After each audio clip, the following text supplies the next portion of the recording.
जिस अडानी को लेकर राहुल गांधी दिन रात एक किए हुए हैं, पूरा विपक्ष चिल्ला चिल्लाकर जेपीसी की मांग कर रहा है, कह रहा है कि फर्जी कंपनियों से देश को लूटा गया है। हिंडनबर्ग की रिपोर्ट के बाद कई और रिपोर्ट ये साफ कर रही हैं कि अडानी का दामन पाक साफ नहीं है। अडानी के मुद्दे पर जहां विपक्ष एक साथ खड़ा होता दिख रहा है, तो वहीं विपक्ष की इस आवाज को कमजोर करते हुए पवार दिखाई दे रहे हैं। जी हां, शरद पवार अडानी के साथ खड़े हुए दिखाई दे रहे हैं, अडानी की तारीफ कर रहे हैं, यानी पवार मोदी सरकार की तरह बात कर रहे हैं। तो क्या पवार भी मानते हैं कि अडानी इज इंडिया? बोलता हिंदुस्तान पर मैं हूं आपके साथ मिर्जा शाकिर अली बेग। एनसीपी प्रमुख शरद पवार अडानी के मुद्दे पर दूसरे विपक्षी दलों से अलग हो गए हैं। इसकी एक वजह यह भी है कि गौतम अडानी और उनकी दोस्ती लगभग 20 दशक पहले की है, जब अडानी कोयला क्षेत्र में विस्तार की संभावनाएं तलाश कर रहे थे। यहां तक कि शरद पवार ने 2015 में पब्लिश हुई अपनी एक मराठी आत्मकथा लोक भूल भुलैया संगीत में अडानी की खूब तारीफ की है। शरद पवार ने अपनी इस किताब में अडानी का जिक्र करते हुए लिखा था, मेहनत करने वाला और सरल जमीन से जुड़ा इंसान। दिग्गज नेता ने यह भी लिखा कि उनके कहने पर अडानी ने थर्मल पावर सेक्टर में कदम रखा था। पवार ने किताब में बताया कि कैसे अडानी ने मुंबई में स्थानीय लोगों में एक सेल्समैन के तौर पर अपना कॉर्पोरेट साम्राज्य बनाया। हीरा उद्योग में अपनी किस्मत आजमाने से पहले छोटी छोटी जगहों पर काम किया। शरद पवार और गौतम अडानी की पुरानी तस्वीरें अब सामने आ रही हैं, जो बताती हैं कि अडानी और पवार कितने नजदीक हैं। यानी जो आरोप पीएम मोदी पर अडानी के करीब होने के लग रहे हैं, वही काम अब पवार भी करते हुए दिख रहे हैं। ये तस्वीरें अब सामने आई हैं। एनसीपी कह रही है कि अडानी कोई अंडरवर्ल्ड डॉन तो नहीं है, तुरंत आरोपी कहना सही नहीं। अंबानी और टाटा की तरह अडानी ने भी रोजगार दिया है देश को।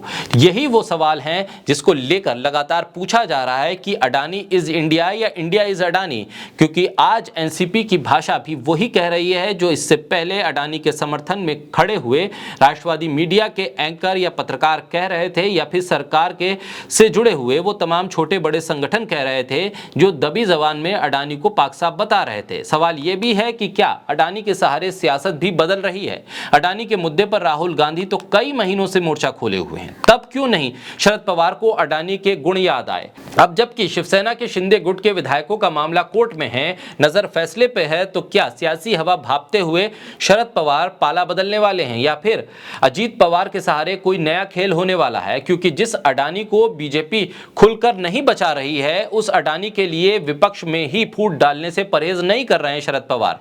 सावरकर के मुद्दे पर शिवसेना और राहुल गांधी के बीच बातचीत करवाने वाले पवार अडानी के मुद्दे पर बात करने की जगह बयान क्यों दे रहे हैं? लोकसभा चुनाव 2024 में कुछ ही महीनों का वक्त बाकी है। ऐसे में कांग्रेस, आम आदमी पार्टी समेत सभी विपक्षी दल एक साथ बैठकर रणनीति के तहत केंद्र की मोदी सरकार को घेरने में जुटे हैं। तो वहीं एनसीपी प्रमुख शरद पवार ने विपक्ष के मुद्दों पर ही आखिर कड़ा रुख इख्तियार क्यों कर लिया है? उन्होंने 8 दिनों में सावरकर, अडानी, पीएम मोदी की फर्जी डिग्री जैसे मामलों पर अपनी अलग राय विपक्ष से रख दी है।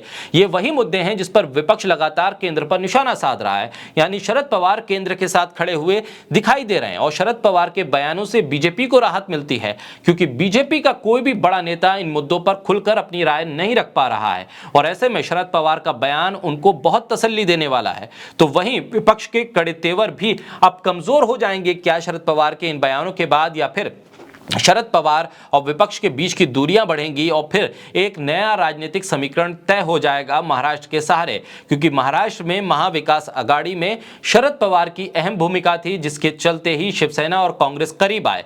अब जब सियासी जानकारों का मानना है कि शिवसेना और कांग्रेस करीब आ सकते हैं, तो क्या एनसीपी और बीजेपी करीब नहीं आ सकते? सियासत है और संभावनाओं का खेल हमेशा यहां खुला होता है।